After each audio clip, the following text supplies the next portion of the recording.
বাজেটের একটা ভালো সাইড খারাপ সাইড বলতে গেলেও বলতে হয় বাজেটটা একটা বড় ঘাটতির বাজেট। এটা তো স্বীকার করতে হবে। অনেকে এটাকে নিন্দুকেরা বলে এটা একটা সাদা হস্তির বাজেট হয়েছে মাননীয় স্পিকার। এরা বলে যে এক সময় নাকি সবার আগে গোপালগঞ্জ, মাননীয় স্পিকার এখন কি আমরা বলবো সবার আগে বগুড়া মাননীয় স্পিকার? বিসমিল্লাহির রহমানির রহিম। ইয়াকা না'বুদু ওয়া ইয়াকা নাস্তাঈন। মাননীয় স্পিকার আপনাকে অসংখ্য ধন্যবাদ। একজন বিরোধী দলের দায়িত্বশীল সদস্য হিসেবে আমি মনে করি সরকারের সমালোচনার পাশাপাশি সরকারকে বিকল্প পথ দেখিয়ে দেওয়া আমার দায়িত্ব। সেই আসপেক্ট থেকে এই বাজেট নিয়ে কিছু কথাবার্তা বলতে চাই মাননীয় স্পিকার। এই বাজেট নিয়ে তো অনেক কথা হলো। বাজেটের একটা ভালো সাইড খারাপ সাইড বলতে গেলেও বলতে হয় বাজেটটা একটা বড় ঘাটতির বাজেট। এটা তো স্বীকার করতে হবে। অনেকে এটাকে নিন্দুকেরা বলে এটা একটা সাদা হস্তির বাজেট হয়েছে মাননীয় স্পিকার। মাননীয় স্পিকার, আমি মোদ্দা কয়েকটা পয়েন্টে কথা বলতে চাই। তার 1 নম্বর পয়েন্ট হচ্ছে আমাদের প্রতিরক্ষা খাত। মাননীয় স্পিকার, প্রতিরক্ষা খাতে যে বাজেটটা দেওয়া হয়েছে, আমি তা শুরু করার আগে আমাদের সম্মানিত স্পিকার সাহেব, উনি যেহেতু একজন বীর মুক্তিযোদ্ধা ছিলেন, ওনার সামনে হয়তো বলতে পারলে ভালো হইতো। শুধু এইটুকু বলি, এটা আমার একটা ধৃষ্টতা যে ওনার মতো একজন ব্যক্তির সামনে কথা বলতে পারতাম।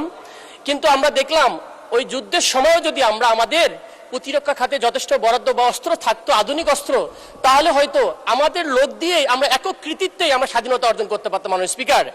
যেমনটা যদি এটা হতো, যেমনটা আমাদের শহীদ প্রেসিডেন্ট জিয়াউর রহমান, তার একটা কামালপুর যুদ্ধের সময় উনি ইন্ডিয়ান পক্ষ থেকে একটা ওয়্যারলেস দেওয়া হয়েছিল ওনাকে, ভাঙা ওয়্যারলেস, যেটাকে উনি রাগ করে ফেলে দিয়ে ইন্ডিয়ান কমান্ডোকে বলেছিল অস্ত্র যখন দিবা, সরঞ্জামাদি যখন দিবা, তখন এমন জিনিস দাও যেটা ফাংশন করে, ডিসফাংশনাল দিও না, এটা আমার জন্য বাধাগ্রস্ত করে মাননীয় স্পিকার।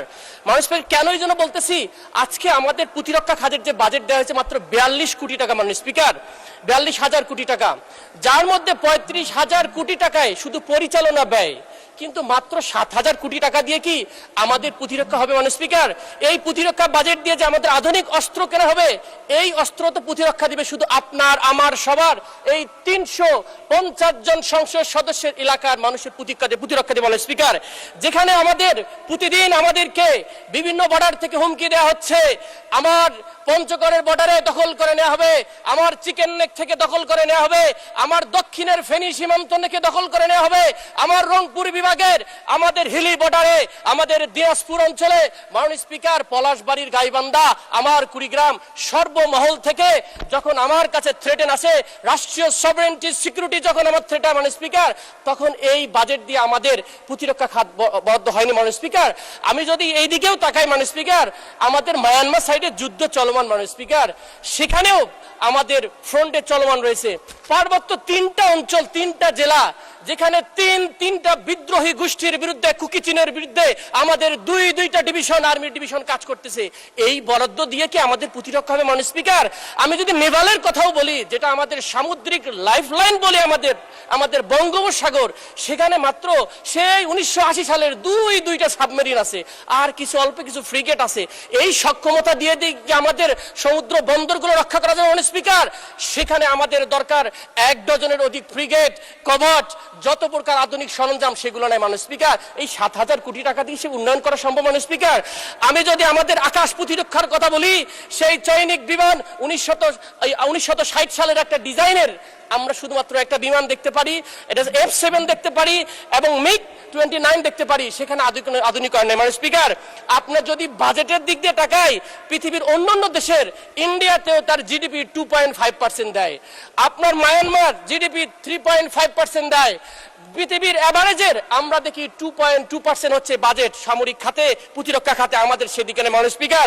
আমরা এই কথাটা বলতে চাই, এই আজাদী ভূমিকে রক্ষা করার জন্য বাংলার হিন্দু, মুসলিম, বৌদ্ধ, খ্রিস্টান যদি এক ভালা না খেয়েও থাকতে হয়, আমাদের এই স্বাধীনতা সার্বভৌমত্ব রক্ষার জন্য আমাদেরকে বাজেট বেশি করে দিয়ে মানুষ আমাদের স্বাধীনতা রক্ষা করতে মাননীয় স্পিকার। মাননীয় স্পিকার, আমাকে একটু সময় বাড়িয়ে দিতে হবে, আমার কিছু কথা আছে মাননীয় স্পিকার। কেন বলতেছি? কারণ প্রতিনিয়তই আমাদেরকে, আমার রংপুর না, আপনাদের সবাই থ্রেটেনে আছে আমাদের স্বাধীনতা নিয়ে মাননীয় স্পিকার। আমাদের এই সবার দেশ, এটাকে আমাদের রক্ষা করতে হবে মাননীয় স্পিকার। এখন আসি মাননীয় স্পিকার, একটু ব্যাংক খাত নিয়ে একটু কথা বলতে হবে। আমাদের ব্যাংকিং সেক্টরে, আমার অর্থমন্ত্রী এখানে আছেন, আমি খুবই আশাবাদী হতাম যদি 32% ঋণ খেলাপি থেকে 10% আনার জন্য একটা রূপরেখা দিতেন। উনি কোনো ধরনের রূপরেখা দেন, যেটা আমাকে হতাশ করেছে মাননীয় স্পিকার। শুধু কি তাই, উনি নিজেই বক্তব্যে বললেন আমাদের ব্যাংকিং বেস ইকোনমিক সিস্টেমটাকে চেঞ্জ করে ক্যাপিটাল মার্কেট বেজে যাওয়া উচিত। খুবই ভালো কথা, কিন্তু একটা বড় বান্ধনী, একটা ব্যারিকেড দেওয়া হলো। কি ব্যারিকেড? যেখানে আগে ডিভিডেন্ডের 20% ছিল লভ্যাংশ কোম্পানিগুলো, সেখানে কি আমরা দেখলাম 35.7% হয়ে গেছে মাননীয় স্পিকার। সেখানে ক্যাপিটাল মার্কেট কি বিকাশ করা সম্ভব? সম্ভব না আদৌ। আরো একটা জিনিস, আমাদের আপনার সময় আরো 2 মিনিট বৃদ্ধি করা হলো। মাননীয় স্পিকার, আই হাম্বলি রিকোয়েস্ট, আমি এটা আজকে বলতে দিন আমাকে। আমাদের ক্যাপিটাল মার্কেটের যেটা বললাম যে আমাদের বন্ডের ক্ষেত্রে একটা এক্সেমশন ছিল, যেটা আমাদের আল্টারনেটিভ ফাইন্যান্সকে ডেভেলপমেন্ট করতো, কিন্তু সেই আপনার ট্যাক্স এক্সেমশনটা উঠাই না হলো। সুতরাং আল্টারনেটিভ ফাইন্যান্সের ক্ষেত্রে আমাদের বাধাগ্রস্ত হবে। সে দৃষ্টিকোণ থেকে আমি মনে করি বাজেটের এই বিষয়টাকে আবার পুনরায় থিঙ্কিং করা আছে মাননীয় স্পিকার। মাননীয় স্পিকার, আরেকটা একটু আমরা সাংবিধানিক ইস্যু থেকে আসি। সে বিষয়টা হলো আমাদের সংবিধানের 89 ধারায় বলা হয়েছে গ্রান্ট, ডিমান্ড ফর গ্রান্ট, এবং 90 বিধিতে বলা হয়েছে, আর্টিকেলে বলা হয়েছে যে স্পেসিফিকেশন অর পারপাস লাগবে অথবা অ্যাপ্রোপ্রিয়েশন অ্যাক্ট লাগবে মাননীয় স্পিকার, যার মাধ্যমে খাতটা কোন খাতে আপনি টাকাটা পাস করে নিচ্ছেন। আমরা দেখলাম 5.1 বা অথবা 47 থেকে 48 হাজার কোটি টাকা, যেটার কোনো খাত নির্ধারণ করেনি মাননীয় স্পিকার, বিবিতে রাখা হয়েছে। এটা এই বাজেটের একটা বড় ঘাটতি এবং এটা কনস্টিটিউশনের একটা ভায়োলেশন। আমি মনে করি এখান থেকেও আমাদের প্রতিরক্ষা খাতে বাজেট যেতে পারে মাননীয় স্পিকার। মাননীয় স্পিকার, আমার এলাকা সম্পর্কে কথা বলতেছে 2-4 মিনিট। আমার এলাকা বলার আগে আমরা একটা ইদানিং একটা নিন্দুকেরা বলে যে নতুন একটা উপজেলার আবির্ভাব ঘটেছে, এটাকে নবাবী উপজেলা বলা হচ্ছে। মাননীয় স্পিকার, আমি বগুড়ার শিবগঞ্জ উপজেলার কথা বলতেছি, যেখানে অন্য অন্য এলাকায় বাজেট পায় না, সেখানে এক উপজেলায় কি এক ক্যারিসমেটিক মিরাকল, সেখানে 76 কোটি টাকা চলে যায় মাননীয় স্পিকার। আগে আমরা শুনতাম, আবার নিন্দুকেরা বলে যে এক সময় নাকি সবার আগে গোপালগঞ্জ। মাননীয় স্পিকার, এখন কি আমরা বলবো সবার আগে বগুড়া? মাননীয় স্পিকার, আমরা এই বাংলাদেশ চাই না মাননীয় স্পিকার। সবার আগে যদি বাংলাদেশ হয়, প্রতিটা প্রান্তের মানুষের জন্য সমান ধরনের বাজেট বরাদ্দ থাকতে মাননীয় স্পিকার। এখন আসি আমার এলাকার কথা নিয়ে। অমর্ত্য সেন একটা কথা বলেছেন, ডেভেলপমেন্ট ইজ ফ্রিডম, কিন্তু আমার এলাকার ফ্রিডম আসলে খুবই সংকীর্ণ। আমার এলাকার রাস্তাঘাট 70% কাঁচা, আর বরিশাল অঞ্চলে 70% পাকা। আমি যেখানে যাই, আমার জেলার যে কোনো ইউনিয়নে যাই, সেখানে গেলে আমাকে বলে, আমার অঞ্চলের মানুষ আমাকে বলে আমাদের রাস্তাগুলো পাকা করে দেন না।